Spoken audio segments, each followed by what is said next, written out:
It's the truth. It's the truth. Ay, yeah. A diamond in the dust full of value, not bound. A rumble of the game and the nation's uncrowned. I stand in your presence, gotta make the fans proud. Giving nothing but the greatest from my soul to the ground. We gon' dance until the light comes on. Come on, turn my head. Friends that you couldn't with me. Let's go. Hey, hey. Mine is hell, I'm PYT. Let's go. Now you need to just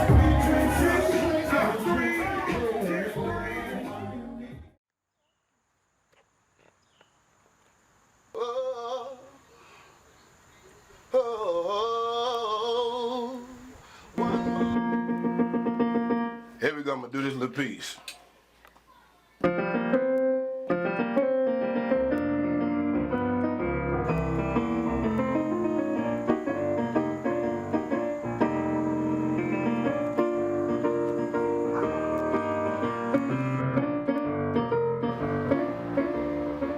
I came up and I've been loving music. I got up with this group of guys and I was picked up by Ilski. Ilski pretty much brought me onto the team back in 2010 and we've been going hard at it ever since. And we just now starting to move and make some things happen. I'm Ilski, CEO of Pumpkinhead Entertainment LLC. Pumpkinhead Entertainment LLC is the Motown of hip hop, and we come up with that because we got one house, we got a gang of artists, we pushing out hits just like Berry Gordy was when they were doing their thing back in the day. We think it's a good slogan. We think the historical aspect of the Motown added to what we do in this day and age will bring a certain spirit to our movement. And so, you know, Pumpkinhead Entertainment, that's what we are. We started back, we were established in 2002 off the death of a friend. His name was Pumpkin. We named our label Pumpkinhead Entertainment in honor of him, and we've been moving ever since.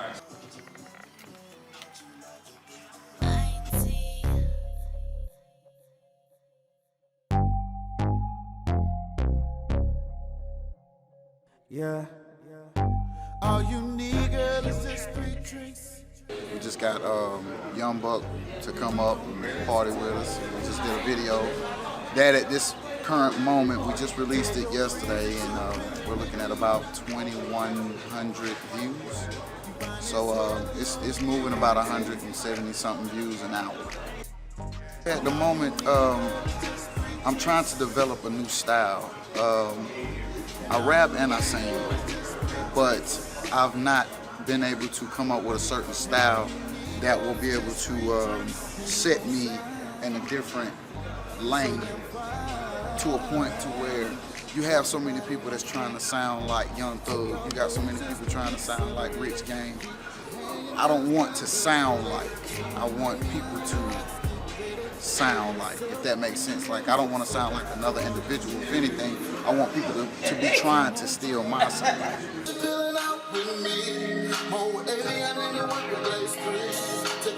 As far as my craft, I'm trying to perfect it and put myself in a different direction.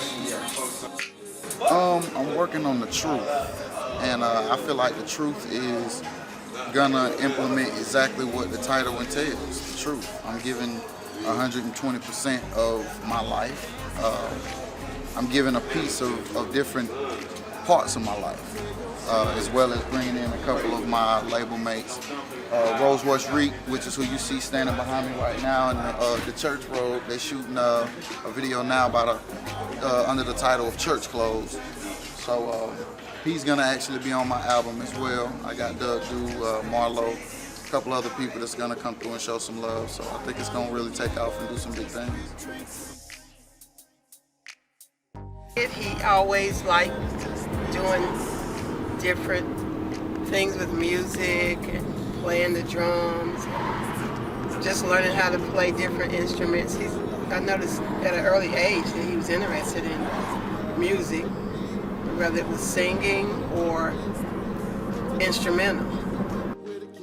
He was a comical child. He was very comical. I mean, he was like ahead of his time. He was like a little old man because he was, I don't know, he just acted older than his age. And he was into things, in my opinion, before kids his age was into them. He's a self person. You know, I can't think of anybody that I can say that. Now, he can imitate people, but I think he's his own person.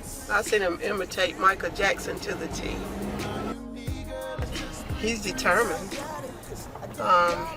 And as long as he keeps that determination, he'll make it big because he's very talented. He's written songs for years. I mean, from gospel to R&B to rap. So he's very talented in either area as far as his music.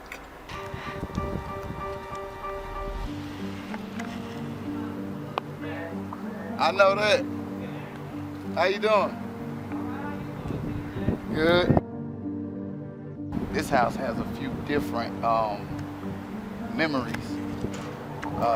There was a guy that stayed over in this house. I think I might have been about 10, 11 years old. And my parents got me a go-kart for Christmas. And the guy that stayed here first when we moved over here, his name was Scott. It was him, his wife, and his 2 daughters. And their last name was Davis as well. If y'all didn't know, my last name is Davis. So their last name was Davis as well, so it was really kind of ironic. But they had go-karts over here, and I told my dad, I said, I want a go-kart for Christmas. So he got me a go-kart for Christmas. Well, the go-kart had an idling problem, and sometimes it was idle too high, and the gas pedal would get stuck.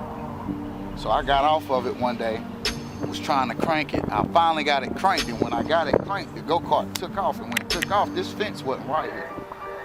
So it took off and ended up hitting, it hit their house, like right down the other side of this tree in the front. It hit the house, and I'm not sure if you can still see the mark on it or not, but it left a black tire mark.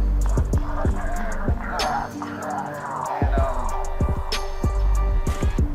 when he came outside, he was like, "What happened? What happened? What's wrong?" And I was like, you know, I was little, you know, I was scared. I was like, "My go-kart just ran into your house." So he was like, "Well, what's wrong with it?" I was like, "I don't know. I was trying to crank it and it ran into the house." Well, my daddy came outside, and my daddy was asking him, you know, if he needed to pay for any damages, whatever. The guy Scott, you know, he was just like, you know, it happens. Don't worry about it. It ain't really that big, that big of a damage. I didn't have that big of a go-kart. It was a little 1-seater, and 1-seater 2-stroke. So I don't even think it was a 2-stroke. Yeah, it was a 2-stroke. But he ended up helping me fix the go-kart or whatever. Well, they moved out, I think that summer, or the summer after, the summer before, they moved out. And there was another young group of guys that moved in. It was a white guy by the name of Philo. He's actually still around, but I very rarely see him. There's another guy by the name of T. There's another guy that goes by Don Dada on Facebook, and it was one other guy, but I can't remember his name. But anyway, all these guys were pretty much renting this house, and they had a studio that was right here in this garage. And I'm like 12, 13 years old, and mind you, I wasn't even writing music at the time, so I had no clue of what really was going on or what they were doing. All I know is I would get off the bus and this house would be jumping. I'm talking, it was music playing all the time. When I walked over there, I walked in the garage. They had the garage door open, so I walked in the garage. They was working on this song, and I was like, man, I want to do what y'all doing. So one of the guys was like, well, what can you do? I was like, well, I can sing. And he was like, you can sing? I was like, yeah, I can sing. He was like, what else can you do? I was like, I can rap. He's like, you can rap? I couldn't. I mean, I had done a little rapping, but I really didn't know, in detail really what I could do. But I was talking because I wanted to be a part of what was going on. So I told them, I was like, yeah, I can rap. So they ended up getting me on this track, and I can't remember exactly what the name of it was, but the group was called Frontline, and I did one verse on that song, and they ended up recruiting me to their little group, and we called ourselves Frontline, and we ended up going from Frontline to Frontline Gang. I think Follow might actually even have a clip of the song. I'd have to actually go to him and see, but it was a lot that took place in this house. So that house has a lot of memories as well. I made my first beat in this house. I recorded my first song in this house. I wrote my first verse in this house. Amazing grace, how sweet. Where did TJ's talents come from? Well, that's easy. His talents came from my loins. You know, my wife, she sing a little bit, but I'm the beast of the family. So that's where all the loin talents come from. Sherry, and TJ, they get their loins, most of them from me. That's where he learned to sing because that's my name.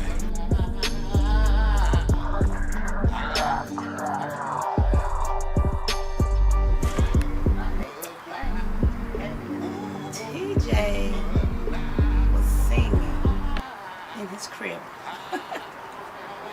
He pretty much could sing in his crib. He would sing himself to sleep every night.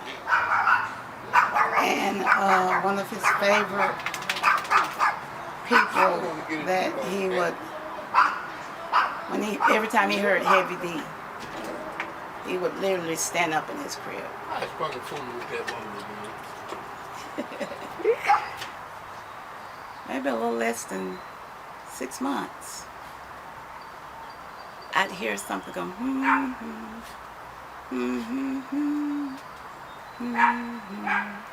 I'd just go in and check on him, and he would be humming.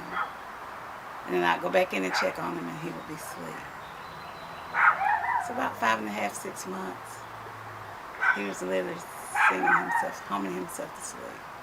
TJ has always been a person that would take in the underdog. You could hurt him, and he would say, well, he didn't mean to do it, They didn't mean to do it. I forgive him. He's a very forgiving person. He's very loving. And he is, and I don't say it's because he's mine. God has really gifted him, not only just for music, but he has a calling on his life. He's going to be one of the young men that can naturally draw young people to God. And he's always been that kind of person that you love being around him. He's comical, he can make you laugh. And he's an amazing young man. And I want him to realize what God has called him to. Okay, describe TJ in one word. TJ is an awesome guy. Just about anything you put his hands on, he do well. But what I want him to do is focus on one thing and be good at it. But when TJ will start on one thing and he'll see something else, I want that. And then he'll start on that. And I just want him to focus on one thing because just about anything he put his hands on, he's pretty good at it. So he's got good potential or anything that he's tried to do. Hit me up, bro. I definitely will. Hey, how you doing?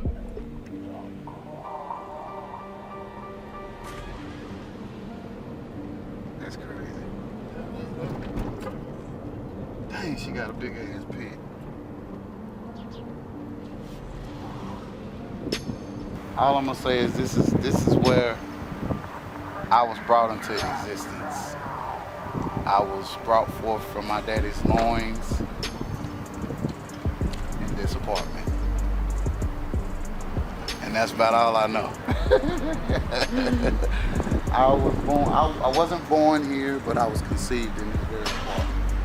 So anytime I come down through here, a lot of people don't know it, but I was a southbound baby, but I didn't live in the South. So I have a lot of friends over in this area, and I plan to keep it that way because this is home. And a lot of people don't know that. So I keep places like this in my heart. Like I said, you know, when we was talking earlier, I never forget where I come from, and this is part of where I came from.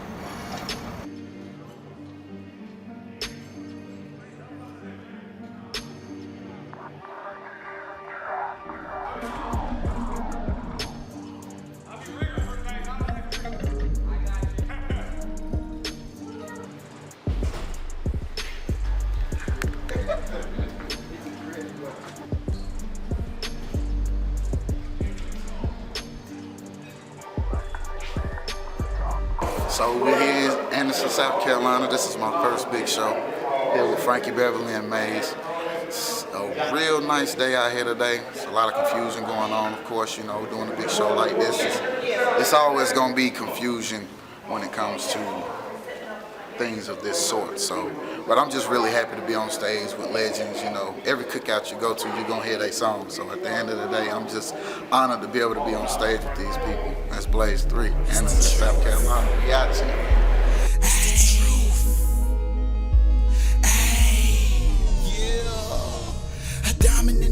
Full of value, not bound. A rumble of the game and the nation's uncrowned. I stand in your presence, gotta make the